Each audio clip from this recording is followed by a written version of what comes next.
Fala pessoal, tudo bem? Aqui quem fala é o Franco, sou fisioterapeuta. Seja muito bem-vindo ao nosso querido podcast Movimento em Foco. Hoje, pleno domingo, acabei de treinar, fiz meu treino regenerativo e vou sentar aqui para bater um papo com vocês. E dessa vez num formato diferente, em um monólogo, porque eu estou sozinho. Tio Cássio, tio Pira não estão aqui hoje, vão fazer bastante falta, porque com certeza eles poderiam agregar muito nesse tema, mas fica a oportunidade da resenha rolando depois nos bastidores, quando o episódio for pro ar e a gente puder conversar na nossa comunidade do movimento, que inclusive esse é o motivo do porquê que eu estou aqui gravando esse episódio solo hoje, né? A gente cravou a marca de 100 episódios, o que é bem legal, a gente ficou bem feliz com tudo isso. E para comemorar tudo isso, a gente fez uma série de coisas, deu um tempo, parou para se organizar e planejar os próximos passos.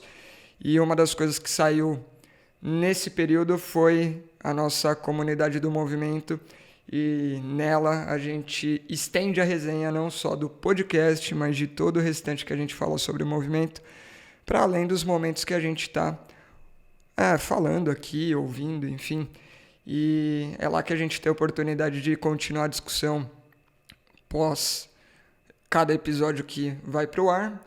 Lá todo mundo que participa tem a oportunidade de acompanhar aqui e realmente vir de perto conhecer essa mesa de bar, onde a gente troca muita ideia sobre movimento humano e outras coisas, sem contar nas vantagens de participar de cursos com desconto relevante e um próximo passo que a gente está programando, quem sabe em breve para esse ano, de ter encontros. Então sair só do online e juntar essa comunidade para ter contato, experiência, vivências e poder sentir um pouco mais na pele, não ficar só no mundo das ideias enquanto a gente conversa por aqui. Tudo que a gente pode explorar, vivenciar e conhecer em relação ao movimento humano. Então, se você ainda não faz parte, acompanha nosso conteúdo e gosta, te convido a conhecer o link que está aí na descrição. E nesse período que a gente estava planejando tudo isso, nossos episódios de gordura, que são aqueles que a gente deixa gravado, vai editando aos pouquinhos para sair, é por isso que a gravação nunca vai no ar na mesma semana, a gente tem episódios ali que vão ser postados antes, que é para se der alguma preocupação, alguma dor de barriga, qualquer probleminha, a gente tem aí como manter o conteúdo em dia. E nesse período a gente gastou nossos episódios de gordura, então estou aqui criando uma gordurinha a mais para a gente poder sobressair para qualquer imprevisto aí, beleza?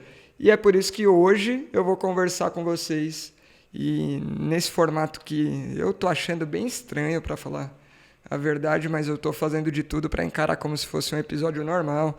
Coloquei câmeras, coloquei o microfone, coloquei até o fone de ouvido só para me ouvir aqui, e não é porque eu sou egoísta, mas é porque eu não quero achar que estou falando sozinho. Então estou imaginando aqui que a gente está na nossa conversa de bar de sempre.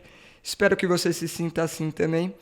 E nessa roda de hoje a gente vai conversar sobre comando verbal, instrução, foco, feedback, assuntos muito relevantes para qualquer profissional que trabalhe com movimento humano, né? E principalmente do ponto de vista prático mesmo. Então aqui a gente começa a sair só do campo das ideias e começa a entrar um pouco mais em como que isso vai afetar minha forma de prescrever, orientar e tirar proveito do exercício físico como ferramenta terapêutica, né? Seja para o fisioterapeuta, treinador, outros profissionais de diversas práticas corporais que podem se beneficiar disso e conseguir progredir com seus alunos e clientes um pouquinho mais rápido. Então, bora lá! Como é um episódio em um formato novo, o que eu acho que faz sentido a gente partir de reflexão, referências, e eu vou inclusive usar um artigo aqui como referência, mas por favor não se apegue a um único artigo, entenda que o artigo é só para dar apoio para reflexão, tá? Então, é muito mais o uso do artigo pontualmente para a gente direcionar a discussão do que qualquer outra coisa. Não vai ser uma resenha do artigo. Então, deixo isso bem claro aqui. Vamos lá. Forma mais lógica de começar isso é refletindo e pensando, mas o que é instrução? Mas o que é um comando? Mas o que é esse tal de feedback, né? E enquanto a gente vai pensando sobre isso, acho que um ponto importante é como que a gente poderia chegar nesses consensos, né? Poderia jogar no Google e pesquisar lá o significado de comando, de instrução, ou a gente pode juntar isso com um pouco da nossa experiência do dia a dia para tentar chegar num bom senso do que seria cada um desses pontos. Vamos começar pela instrução. O que é quando alguém te dá uma instrução, né? Vamos lá. Alguém quer que você pegue um determinado produto na geladeira. Então, vamos supor, a gente está aqui nessa conversa, você não conhece a minha casa.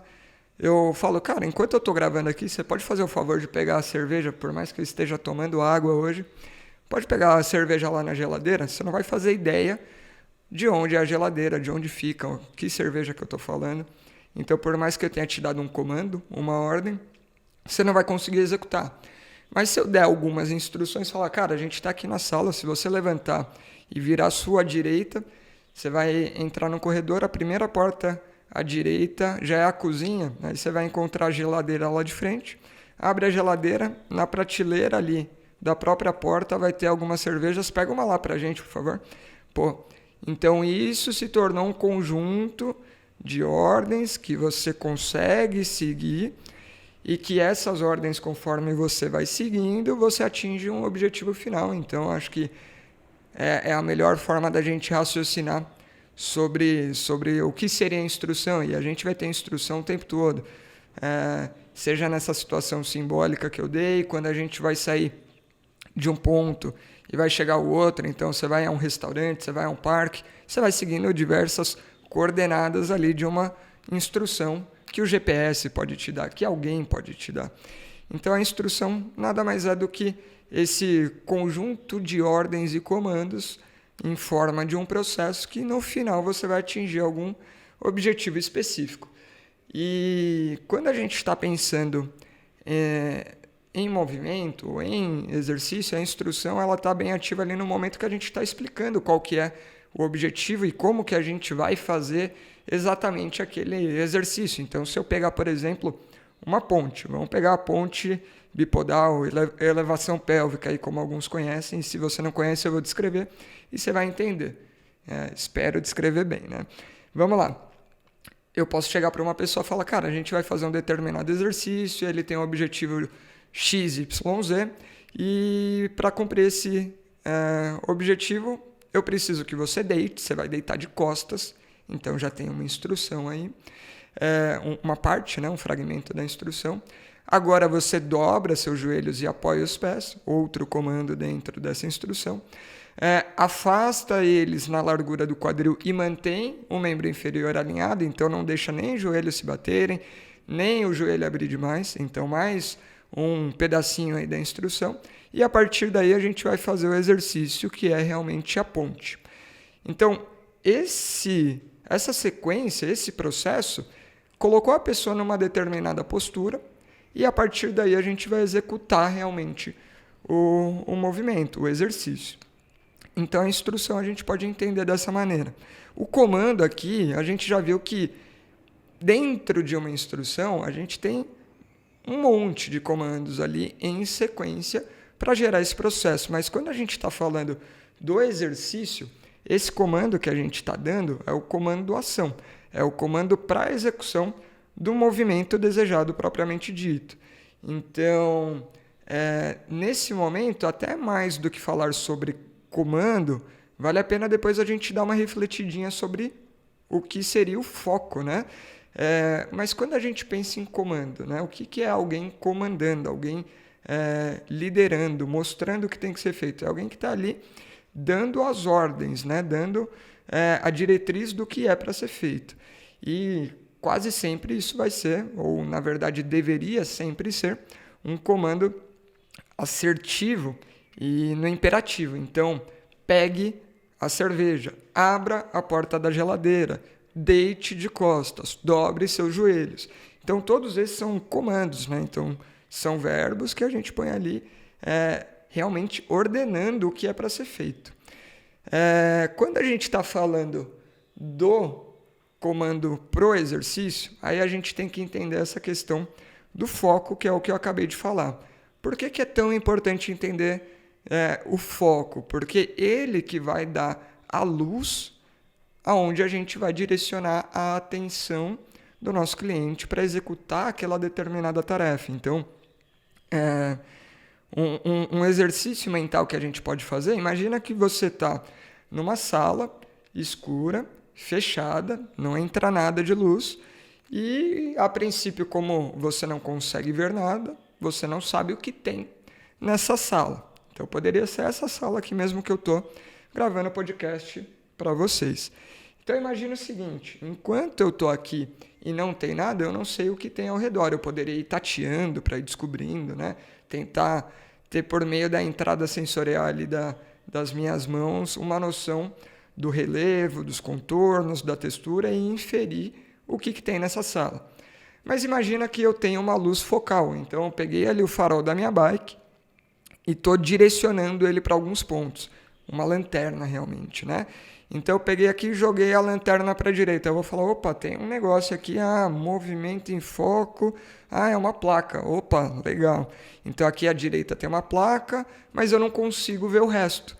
E aí eu vou deslocando esse feixe de luz em outra direção. Aí eu vou varrendo aqui o espaço e falo, opa, tem alguma coisa. Isso daqui é uma mesa. Tem uma mesa. Tá. Em cima dessa mesa está escrito também movimento, conteúdo, resenha, podcast. Tem uma toalha em cima dessa mesa. Nossa, se eu jogo um pouquinho para frente esse foco de luz, eu vejo que tem cadeiras, que tem um aparador. Mas é engraçado, porque eu não consigo ver tudo isso ao mesmo tempo junto. A luz seleciona só aquela parcela de informação que eu vou conseguir ter o acesso. Diferente, por exemplo, dessa luz que está aqui em cima e que dá um panorama geral. Eu consigo nortear e entender um pouco de tudo que tem aqui no ambiente de uma só vez. Então, quando a gente está falando do foco na questão do movimento, é esse papel que ele tem de jogar a luz, de jogar a atenção, porque a nossa atenção é um recurso limitado, a gente não tem capacidade de processamento de informação infinita em que dá para pôr um input ali de tudo que tem no ambiente para a gente tem que ir selecionando literalmente o que a gente vai perceber, por mais que tudo esteja impactando as nossas vias sensoriais, a gente deixa umas coisas entrarem, deixa outras coisas de lado e faz um funil para essa nossa atenção. E esse funil é chamado de foco. Então, esse mesmo exercício que a gente fez raciocinando em relação à luz é o que a gente vai fazer em relação ao comando. Por quê? É inviável eu dar um comando para cada uma das coisas que eu quero controlar em um movimento.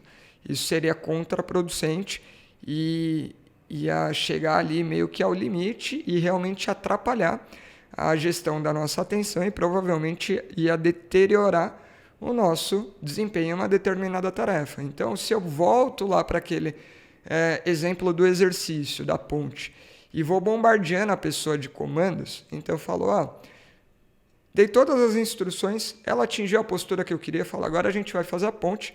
Para isso eu quero que você pressione a ponta dos seus pés, pressiona também o calcanhar, você vai ativar ali glúteo, região posterior, ativa também o abdômen, porque ele é importante para manter sua estabilidade, e aí você vai subindo vagarosamente o seu quadril.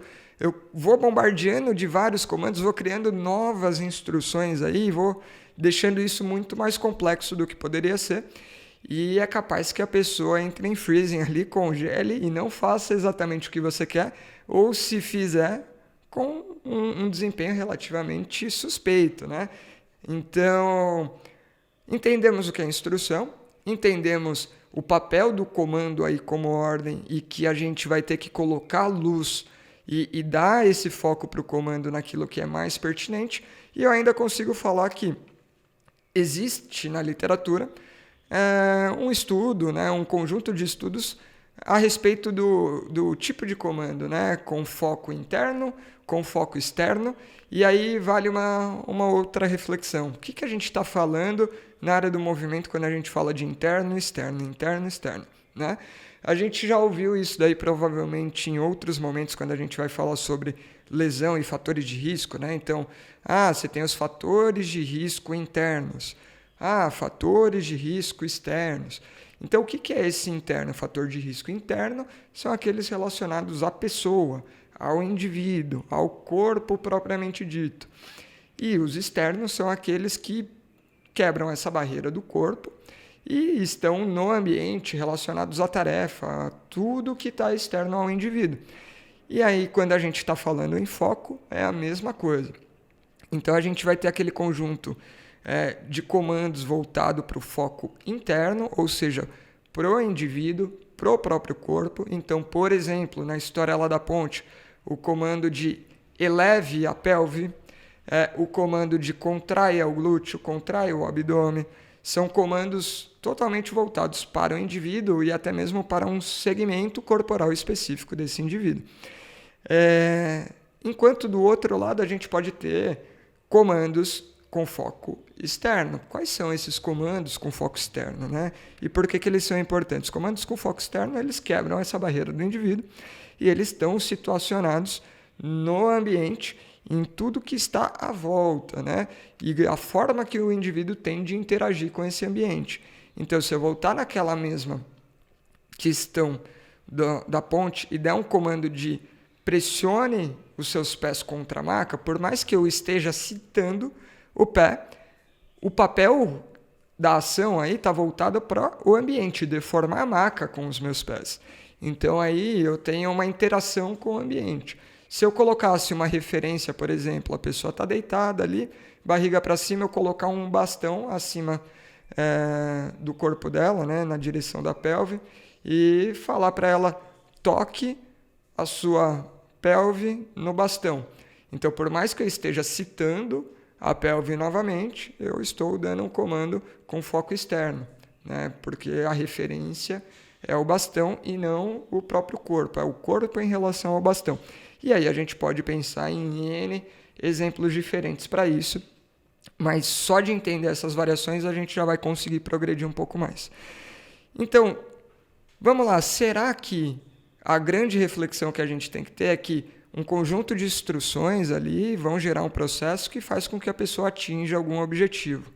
Eu vou ter que ter um ou outro comando-chave, que é aquele comando específico com foco atencional direcionado para atingir aquele objetivo. E aí eu posso escolher entre comandos com foco interno, comandos com foco externo, e aí a pessoa vai executar aquele movimento. Já ficam as perguntas, será que existe alguma diferença em realizar um mesmo movimento com foco de atenção no próprio corpo ou na interação com o ambiente? Né? Então vamos guardar isso que daqui a pouco a gente volta para responder. E, propriamente dito, depois que a pessoa executa, da forma A, B ou C, eu vou ter ali a forma que foi executado, vou conseguir observar aquilo, a pessoa vai ter a própria experiência e depois a gente consegue analisar se foi bom, se foi ruim, se precisa melhorar, ajustar, fazer seja lá o que for, de acordo com o desempenho que ela teve naquele determinado movimento, eu vou conseguir interpretar, eu vou conseguir dar valor, vou conseguir julgar, analisar aquilo, tanto eu como externo e como objetivo terapêutico, quanto a própria pessoa vai conseguir fazer essa autoanálise e reflexão. Então, é importante a gente entender que se eu transformar essa percepção e der uma devolutiva para a pessoa, ela vai poder se ajustar num próximo momento, né? Tentar uma nova estratégia, refinar um movimento.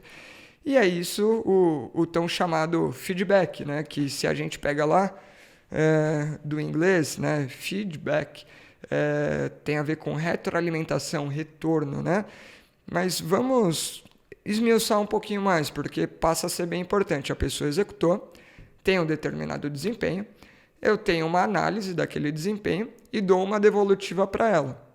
Ela faz alguma coisa com essa devolutiva, interpreta, toma uma nova ação, esperando que essa nova ação, essa nova forma possa vir com um desempenho superior, mas com certeza com um desempenho diferente, já que ela fez uma ação diferente. Então, qual que é a importância disso? Bom, a pessoa tem a própria forma de perceber, a gente não falou sobre isso, então a gente vai ter receptores aí no nosso corpo, que são todos aqueles que conseguem captar informações do ambiente. Então, eu tenho a visão, eu tenho lá receptores cutâneos, né, esteroceptores, eu tenho proprioceptores articulares no músculo, eu tenho o labirinto, eu tenho a audição, eu tenho o paladar. Tudo isso possibilita que eu reconheça o que tem à minha volta e eu consiga fazer com que o indivíduo, ou no caso eu mesmo, reconheça todo o ambiente externo a mim. Beleza. Isso vai ser importante porque é a partir dessa interação que eu tomo a decisão de agir, analiso essa entrada sensorial, vejo ali o que deu certo, o que não deu, tomo uma nova ação e assim vai indo, a gente vai refinando, vai aprendendo a se movimentar e vai lapidando realmente o nosso comportamento. O feedback que a gente costuma falar no treinamento aqui não é esse intrínseco da pessoa, né? A gente está falando do feedback aumentado, geralmente. Ou seja, aquela informação que não estaria naturalmente disponível para a pessoa, mas que se eu somar, ela vai conseguir usar essa informação adicional para alimentar seu próprio sistema de percepção e assim ir refinando para cada vez ter uma tomada de decisão mais assertiva. Então, esse feedback aumentado, ele pode ser visual, coloquei o paciente na frente do espelho, ele pode ser tátil ali, eu vou dando alguma informação enquanto a pessoa executa o exercício e já a gente fala disso um pouco mais na ponte. Ele pode ser proprioceptivo, com sensação de carga, com sensação de amplitude e tudo mais. Não importa qual que seja a via de escolha do feedback aumentado, inclusive cognitiva, ela vai ser uma entrada de informação que não estaria necessariamente disponível para a pessoa, mas eu estou disponibilizando a ponto de ajudá-la a treinar o próprio sistema de percepção. E aí a gente pode depois conversar do quão isso pode ser positivo ou quanto isso, dependendo da situação, pode até jogar contra, né? Em casos muito específicos. Mas até aqui acho que a gente já passou para os 4 principais pontos que eu queria e desejo abordar do ponto de vista reflexivo. Só entendemos o que é instrução ali como o processo, com vários comandos para a gente cumprir uma determinada tarefa e um determinado objetivo de forma um pouco mais complexa. O comando especificamente sendo aquela ordem, ação final para a execução específica do movimento desejado, sempre nessa divisão entre o que é o comando com o foco, né, que a gente falou, de atenção interna ou foco de atenção externa. Então, é uma coisa que a gente vai ter que levar em consideração. E o feedback como esse conhecimento de resultado, né? Então, eu tenho esse conhecimento de resultado a partir da entrada sensorial disponível para mim. Naturalmente, é feedback intrínseco e quando isso é disponibilizado além do que teria naturalmente naquela situação, é um feedback aumentado. Beleza. Então vamos lá, vou trazer agora o artigo que eu falei lá no começo, que a gente ia dar uma conversada. Então, um estudo bem antigo, mas que ele é fundamental para entender sobre o assunto, quis detectar qual que era a influência do comando com foco interno, foco externo, e do feedback na melhora do desempenho em uma determinada tarefa motora, né? Então, estava sendo analisado ali principalmente o desempenho e aprendizado motor com essas duas variáveis, foco e feedback. Então, o estudo é lá do Texas e na Universidade do Texas pegou a galera lá e dividiu em alguns grupos com o objetivo de analisar como que o feedback, e aí já vou explicar como que esse feedback foi dado influencia no aprendizado e como que o foco interno ou externo também influencia no aprendizado. E aí, dentro da metodologia de escolha, falaram, vamos pegar uma plataforma de equilíbrio e vamos analisar o equilíbrio das pessoas nessa plataforma. Então, imagine uma plataforma com um eixo antero-posterior, possibilitando desequilíbrio lateral-lateral. Então, a pessoa pode cair para a direita, pode cair para a esquerda, né? Então, desvios no plano frontal. Nessa plataforminha, ela tem um sensor que consegue detectar o grau de variação ali da plataforma. Então, se ela está nivelada, 0 grau. Se ela desvia um pouquinho para a direita, começa a pontuar os graus. Começa a desviar para a esquerda, começa a pontuar os graus também. Então, ela vai detectando a distância que a pessoa se mantém ali do nível 0, né? E isso mensurado em graus, ela vai conseguindo mensurar ali a taxa de erro ao longo do tempo. E o tempo para cada uma das tentativas era de 90 segundos. E dentro dessa tentativa de 90 segundos, só passava a contar assim que a pessoa subisse na plataforma, quebrasse o marco 0 lá, e aí contava 90 segundos, ela tentando se manter ao máximo equilibrada durante essa tentativa. Então, isso é uma tentativa.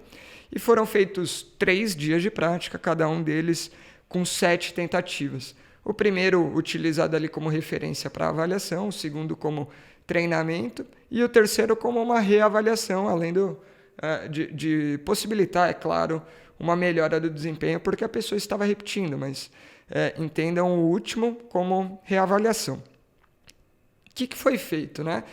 Pegaram essas, se eu não me engano, 32 pessoas e dividiram em 4 grupos. Um grupo tendo o foco dado ali para um comando direcionado ao corpo, então foco interno, né? Então um conjunto de pessoas recebeu um comando com foco interno. Então, comando com foco interno nesse caso foi relacionado ao pé. E o comando algo do tipo, mantenha os pés na mesma posição, mantenha os pés parados, mantenha os pés nivelados. E o segundo grupo, né, o conjunto de pessoas, acabou recebendo o comando com foco externo. Então, em cima da plataforma tinha uma faixinha ali, logo à frente dos pés da pessoa, e a instrução, né, o comando dado foi mantenha essa fita na mesma posição, mantenha ela nivelada, algo do tipo, né? Então, vamos lá, foco interno voltado para os pés, foco externo voltado para a fita. Então, será que vai dar alguma diferença, né? Na primeira vez que eu li esse artigo, eu falei, é tão próximo, não vai dar diferença alguma. Guarda isso daí e vamos analisar. Lembra que a outra variável analisada aí, desejada para compreender a diferença, né? Se tem melhora para o aprendizado e para o desempenho, foi a presença de feedback. Então, dividiram também esses indivíduos entre pessoas que iam receber um feedback aumentado e pessoas que não tinham esse feedback. Então, presença e ausência de feedback, certo? No grupo que tinha ausência de feedback, nem precisa falar, ela só está prestando atenção naquele comando que foi dado para ela. No grupo que tinha a presença do feedback, eles tinham um monitor que estava conectado à plataforma e que dava ali um tracejado mostrando o nível. Então, ou seja, uma entrada de informação adicional que não estaria naturalmente disponível. Então, feedback aumentado, a pessoa está tendo essa informação pela via visual, certo? Então, ela está tendo uma noção do nível da plataforma por meio dos olhos dela, falando, opa, está indo para a direita, está indo para a esquerda, está no centro. Então, isso serve para retroalimentar o próprio sistema dela intrínseco de feedback. Beleza. Então, o que a gente pode tirar ao longo desse estudo, né? Foram lá e dividiram. Então, um grupo ficou com ausência de feedback e foco interno. Outro grupo ficou com feedback presente e também foco interno. O outro grupo ficou com foco externo, mas feedback ausente.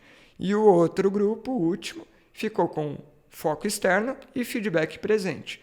Então a gente divide e consegue entender como essas coisas se correlacionam e vão afetar ali a prática da pessoa e o desempenho dela ao longo dos dias das baterias, né? Então, 7 tentativas no primeiro dia, 7 tentativas no segundo e 7 tentativas no terceiro dia, porém, nesse último dia, sem o monitor ali para os grupos de feedback, e aí já não foi mais falado sobre o comando e a pessoa só tinha que subir e executar o movimento. Então, foi feita uma reavaliação realmente, né, para entender como que os grupos se mostrariam nesse último dia para a gente poder comparar. O que é interessante? Primeira conclusão que dá para tirar desse estudo, que eu vou pedir para o Rafa deixar disponível aí na sequência para quem quiser ler com mais detalhes, é que todo mundo melhorou. Ou seja, só de praticar 7 vezes, 7 vezes, 7 vezes, todo mundo melhorou. Então a prática é algo fundamental para que tenha melhora. Óbvio, a gente já está cansado de ouvir falar que se quer aprender tem que praticar. Mas será que todo mundo que pratica melhora por igual? Basta praticar? Ou se a gente manipular essas variáveis aí, alguém vai aprender mais rápido, esses erros vão reduzindo, né? E a gente consegue tirar melhor proveito do tempo de prática, que no final é isso que importa, né? E aí o que foi interessante é que na análise é possível ver que apesar de todo mundo melhorar, nem todo mundo melhorou igual e nem na mesma velocidade. E aí a redução do erro ela foi maior para quem tinha o feedback presente. Faz sentido? Pô, faz todo sentido. Você tem mais uma via de informação entrando ali para o sistema e retroalimentando a tomada de decisão para numa próxima tirar um pouquinho melhor de proveito. Então, se você tem o próprio corpo informando como está seu equilíbrio em relação à plataforma e ainda tem um monitor falando o nível da plataforma, ótimo. Você vai conseguir mitigar muito mais os erros e talvez num processo mais rápido, e foi isso que aconteceu. Falando do comando especificamente, aí vem aquela curiosidade inicial. Mas, pô, tá tão próximo o foco de atenção, por mais que um seja externo, outro interno, o pé está em uma posição, a fita está um pouquinho à frente. Será que vai dar diferença mesmo? E aí é importante falar que, sim, dá diferença. E os grupos, né, que melhoram mais são aqueles que têm o comando voltado para o externo. Mas vamos interpretar isso da forma que realmente é válida. Qual que é o objetivo da tarefa, né? O objetivo da tarefa que a gente falou não é manter a plataforma equilibrada, né? Então, se é manter a plataforma equilibrada e o sensor está na plataforma, quanto menos variação tiver especificamente da plataforma, melhor. Se a fita está colada na plataforma, a fita é uma leitura precisa da plataforma. Então, se eu direciono minha atenção para ela, eu estou em linha, eu estou associado, eu estou totalmente direcionado para esse objetivo da tarefa. Ah, mas o pé também está em cima da plataforma. Tá, mas vamos lá. O pé está em cima da plataforma e quando eu dou a noção ali do comando com foco no pé, eu estou encerrando a atenção da pessoa para o pé. Então, o efeito que o pé vai dar na plataforma é outra história, é uma consequência. Então, se meu comando está relacionado ao corpo e não diretamente com o objetivo final, que é manter a plataforma no mesmo nível, pode ser que tenha variação e tenha distorção desse desempenho, desse resultado final. Vamos deixar isso mais claro. Imagina que o comando não fosse para o pé, mas fosse para uma outra articulação mais proximal. Então, eu dou o comando para manter a sua pelve na mesma posição.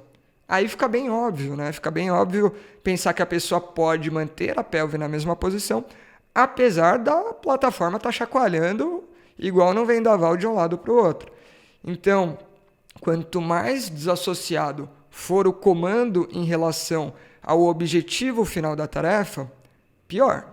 Quanto mais associado o comando for em relação ao objetivo final da tarefa, melhor. Por quê? Porque é isso que o sistema nervoso está tentando controlar.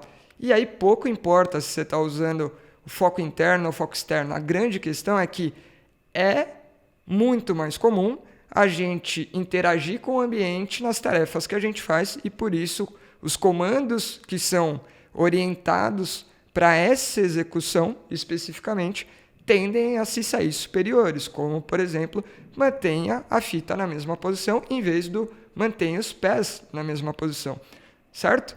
Então, vamos lá, já entendi que o mais importante é o comando estar relacionado com o objetivo final ali da variável de desempenho que está sendo analisada.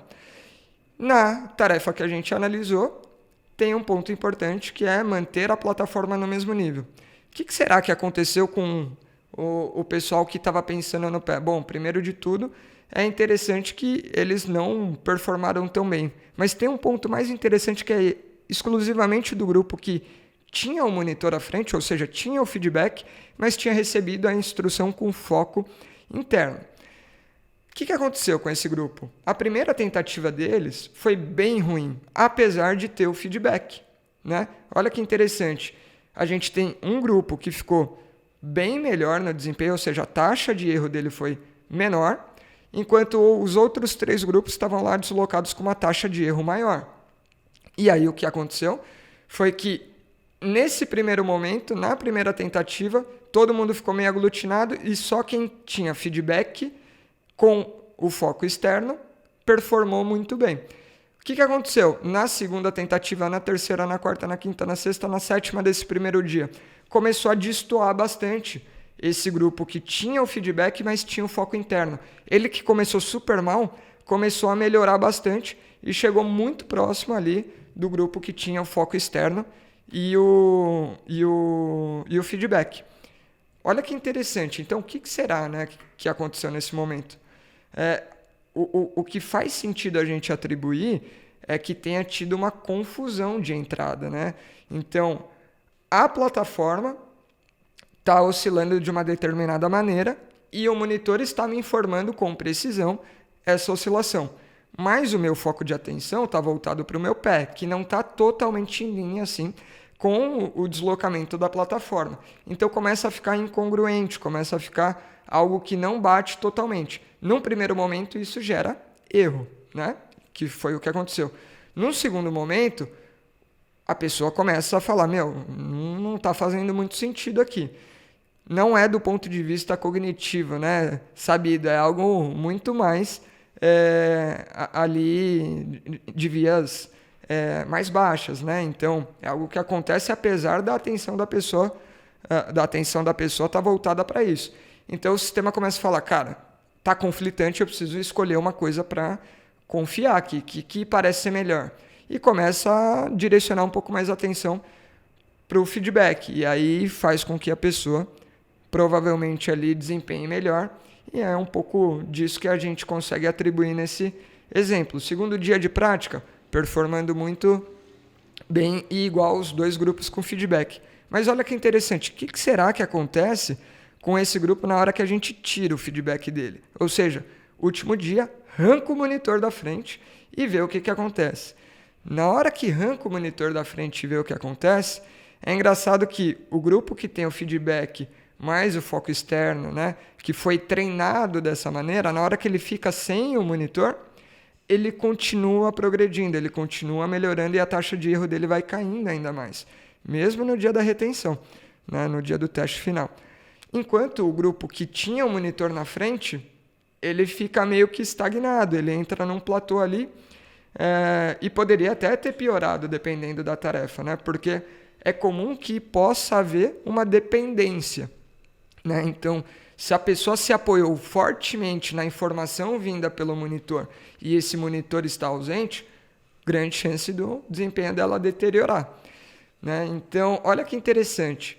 Só de entender isso, eu consigo sacar que se eu praticar, vai melhorar. Ou seja, se eu orientar meu paciente, ele treinar direitinho, ele vai melhorar. Mas eu consigo tirar melhor proveito disso. Primeiro, se eu der um feedback que seja bem organizado ali em relação à informação que entra, dando uma informação do conhecimento de resultado de forma assertiva. Então, um monitor nesse caso. Legal. Então, se eu tiver um feedback, eu vou melhorar mais rápido. Posso economizar mais tempo aí da minha terapia e evoluir mais rápido com o meu cliente, com o meu paciente. Show. Mas se eu ajustar o comando, e der um comando em linha também com esse objetivo e o propósito da tarefa, eu vou tirar o melhor proveito desde o início. Então não vai ter aquele conflito inicial que depois a pessoa vai ter que se virar e escolher qual que é a informação mais relevante para depois selecionar esse caminho aí e ir consolidando a estratégia motora.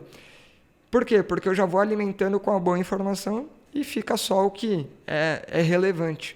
Então eu economizo tempo, isso no acumulado de exercícios, né?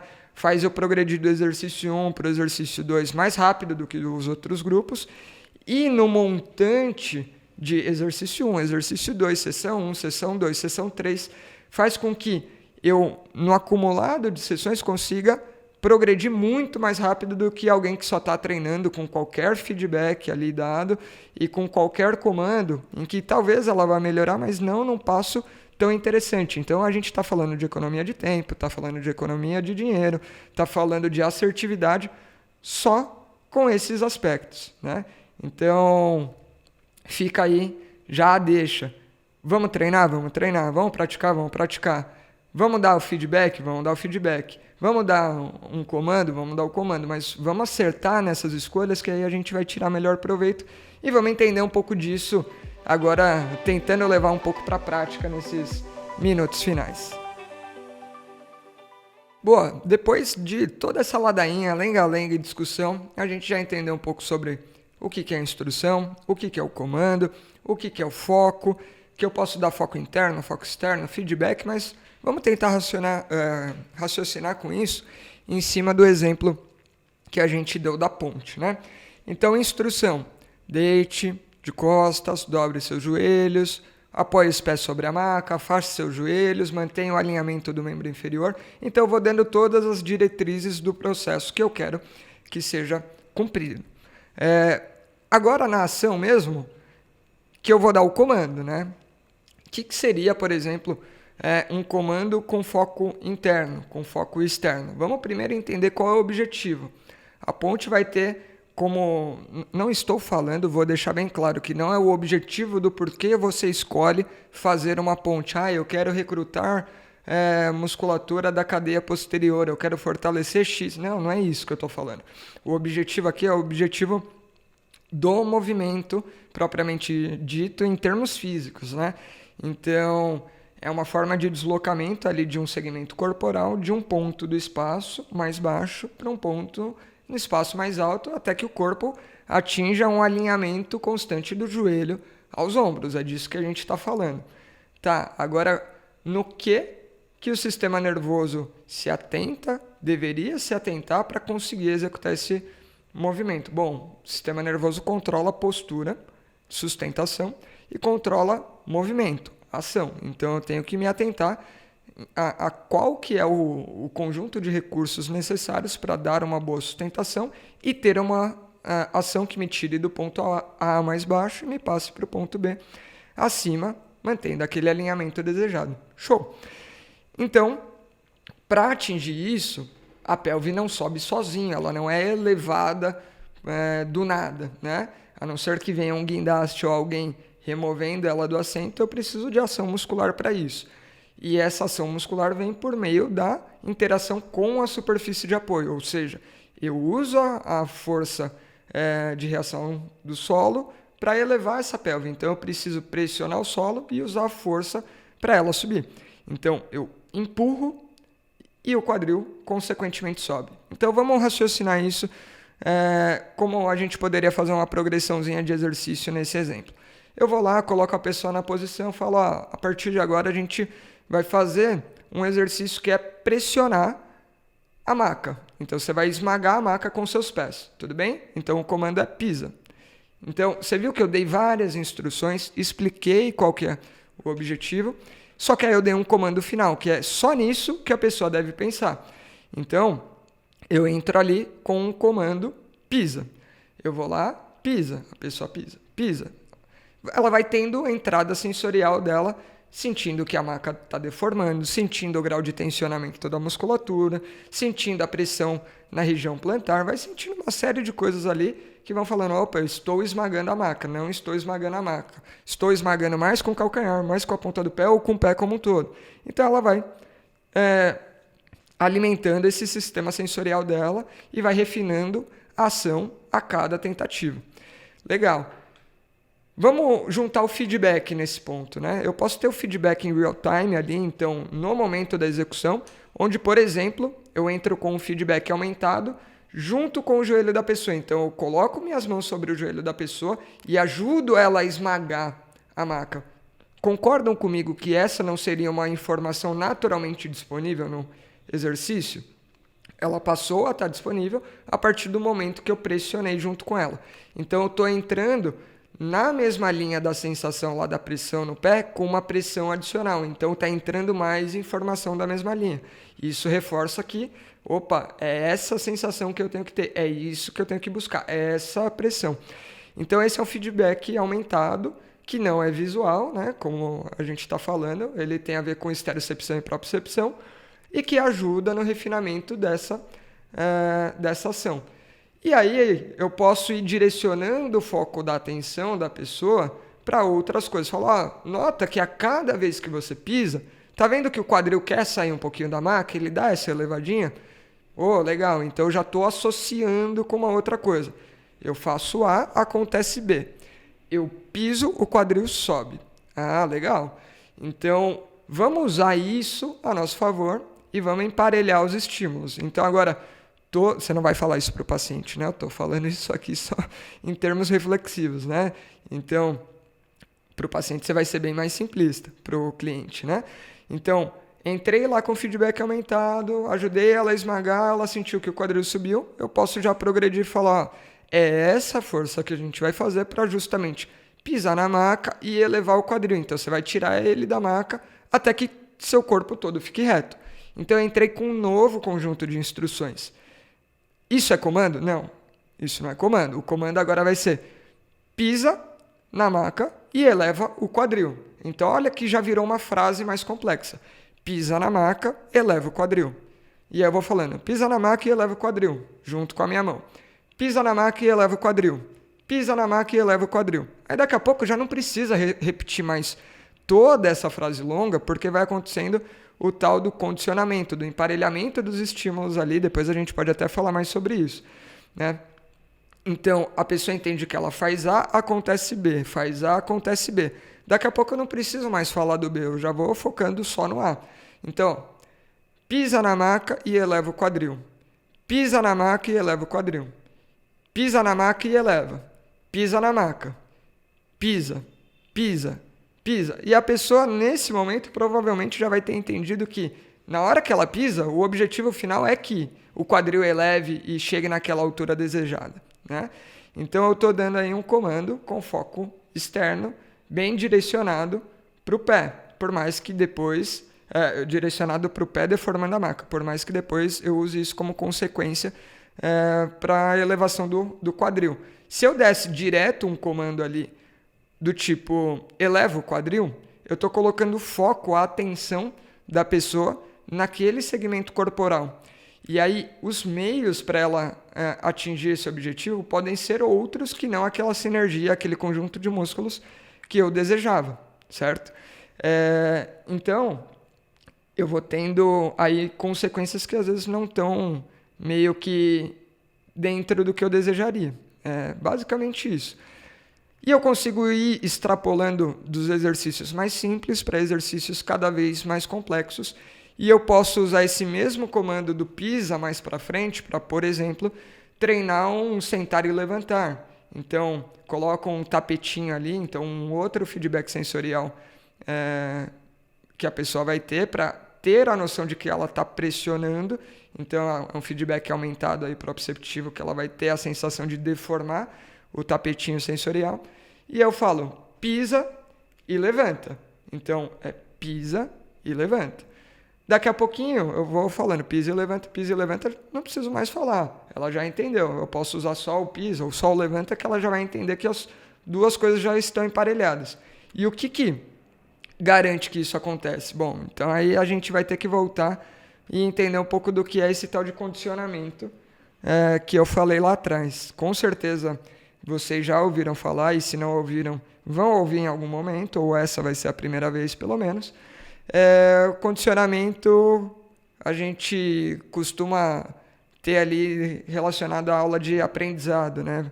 Seja ele aprendizado cognitivo ou aprendizado motor. E quem descobriu isso foi meio de forma acidental, que foi um russo, que é o Ivan Pavlov, que ele pesquisava outra coisa e não aprendizado, mas ele pesquisava a característica da saliva formada de acordo com a apresentação do alimento para uma população de cachorros lá. Então, ficava o cachorro com um reservatório coletando a saliva e o cientista ia lá e apresentava o alimento e ele depois analisava aquela saliva. Só que o que ele começou a perceber? Toda vez que o cientista ia lá apresentar a comida, então, por exemplo, ele toca na grade e vai apresentar a comida pro cachorro, esse cachorro já estava começando a salivar antes mesmo de ver a comida. Então, opa, por que será que tá tendo essa antecipação ao estímulo? Será que outros estímulos poderiam gerar esse mesmo emparelhamento, né, da resposta? E aí ele foi lá e desenvolveu diversos tipos diferentes de experimento. E um deles, que é o mais clássico, toca uma campainha, abre a portinhola, coloca a comida para o cachorro. Então, sequência, campainha, portinhola, comida. Campainha, portinhola, comida. Isso vai significando cada vez mais que toda vez que toca a campainha, necessariamente vai abrir a portinhola e necessariamente vai vir a comida. Então, como vai vir a comida e eu preciso dar saliva para a comida, já vamos liberando essa saliva aí. Então, tem essa antecipação. Só que, olha que interessante, um estímulo que não necessariamente geraria o comportamento de salivação, passando a gerar um comportamento de salivação, por essa antecipação. Então, nesse mesmo caminho que a gente falou de campainha, portinhola, comida, A, B, C, você tem a resposta ali final, é o que a gente faz com o exercício. Então, eu posso ir lá, fazer um determinado exercício, onde eu vou com uma frase mais completa lá, né? Pisa na maca e eleva o quadril, mantendo o corpo alinhado. Pisa na maca e eleva o quadril, mantendo o corpo alinhado. A mais B mais C. Pisa na maca e eleva o quadril. Pisa na maca. Pisa na maca. Pisa. Pisa. E se eu estiver emparelhando isso ainda com aquele estímulo que eu falei, de colocar a pressão no joelho da pessoa, associando a tudo isso que eu falei, chega um momento que, inclusive, eu posso não falar mais nada, mas a cada toque que eu der de maior pressão no joelho, já vai estar subentendido o que é para ela levantar. A mesma coisa é com isso aqui, ó, que vocês vão ver fisioterapeuta, treinador fazendo o tempo todo. Então, a gente emparelha também os estímulos o tempo todo. Então, se eu vier numa progressão de exercício e falar para a pessoa, ó, lembra aquilo que a gente falou do PISA para crescer e manter o corpo alinhado? Então, a gente usou na maca e vai usar agora em pé para ficar em um pé só. Então, ó, joga o peso para o lado, sente o peso na perna esquerda. Sentiu o peso na perna esquerda, empurra o chão e cresce. Beleza? Então, essas são as instruções. Faz a mesma coisa para o lado direito. Joga o peso, sente o peso. Sentiu que está lá, esmaga o chão para baixo e cresce. E agora a gente vai fazendo isso. Então, peso para o lado, pisa e cresce. Peso para o outro lado, pisa e cresce. Isso que eu estou fazendo, né? Então, peso para o lado A, pisa, B, cresce, C, já vai seguindo essa mesma lógica. A mais B mais C, fazendo parte de um mesmo conjunto de ações. Então, peso para o lado, pisa, cresce. Peso para o lado, pisa, cresce. E se eu vou começando a emparelhar com isso aqui, peso para o lado, pisa, cresce. Pisa para o lado, pisa, cresce. Daqui a pouco eu não preciso ficar falando mais tudo isso. Eu só vou tirando as informações. Pisa e cresce. Pisa e cresce. Cresce. Cresce.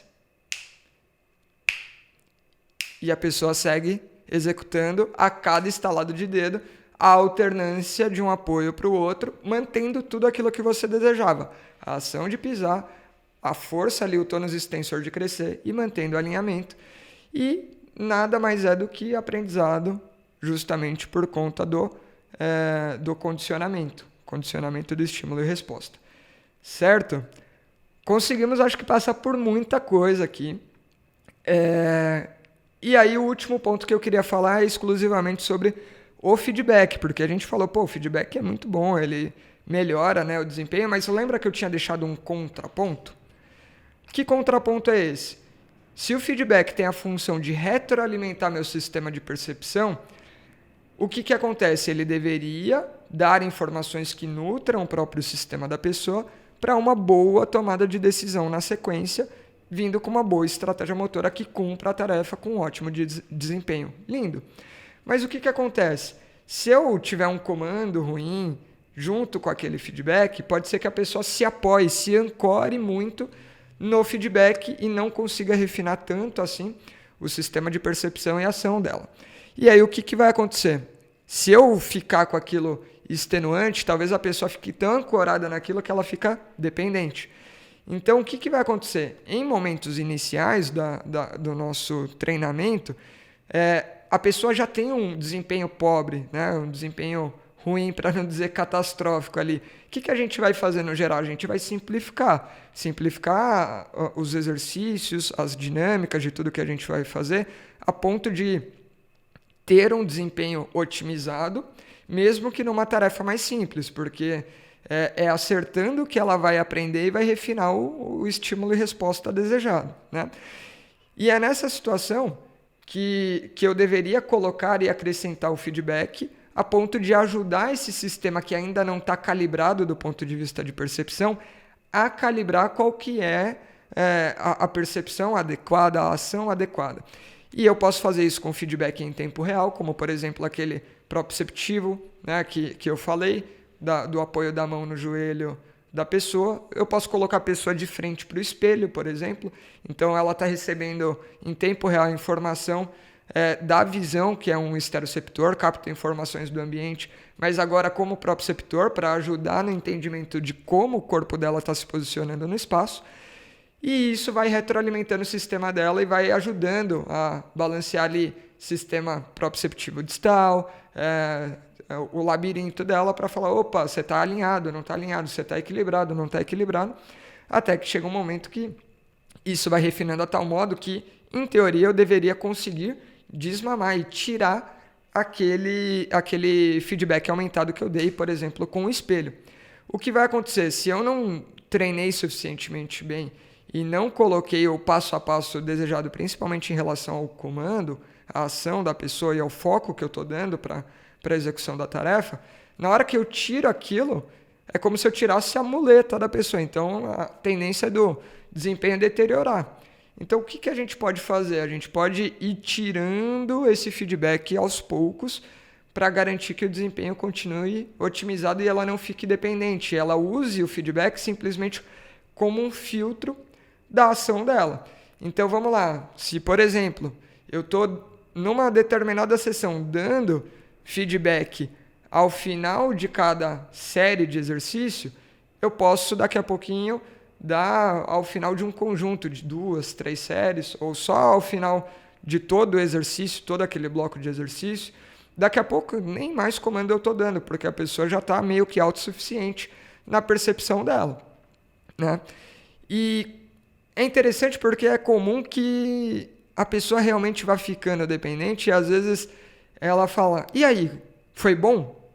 E aí nesse momento o primeiro impulso é a gente dar o feedback espontâneo para ela. E fala, não, foi bom, ó, ficou assim, ficou assado, não, ó, errou aqui, errou ali. E isso muitas vezes faz com que essa muleta perpetue. Então uma coisa legal é abordar o feedback de forma reflexiva. Então, o objetivo não é ela ter os próprios meios de percepção se a ação dela está gerando o desempenho desejado. Então, se eu colocar a atenção dela para funcionar em relação a essa leitura, eu estou treinando esse sistema. Então, a pessoa chega para mim e fala, pô, e aí, foi boa a execução? Eu falo, não sei, o que você acha? Como que você acha que você foi? Como que você acha que você executou? Só de fazer isso, a pessoa vai ter que refletir em relação à própria experiência dela. Então, ela vai voltar, vai acessar a memória, vai acessar um pouquinho as sensações dela e vai fazer um julgamento em cima disso. Vai falar, opa, foi bom, foi ruim, balancei aqui, balancei acolá, né? E aí ela vai refinando e isso vai servir como um motor para selecionar ali, opa, isso parece que deu certo, vamos seguir esse caminho. Opa, não parece que deu certo, vamos tentar uma outra alternativa. Então esse feedback reflexivo, né, a pessoa fala, relata o que ela percebeu e depois a gente só ajusta, ele costuma ser muito bacana, porque ele vai muito mais direto ao ponto, de forma ali a só lapidar a informação que a pessoa já tem e você garante que ela vai estar treinando o próprio sistema de percepção dela. Então, quer tirar o melhor proveito? Dê instruções claras a ponto da pessoa conseguir chegar ali no que precisa ser feito. O comando assertivo, diretivo, imperativo e direto ali, conciso para o que precisa ser feito. Então, pisa e cresce, pisa.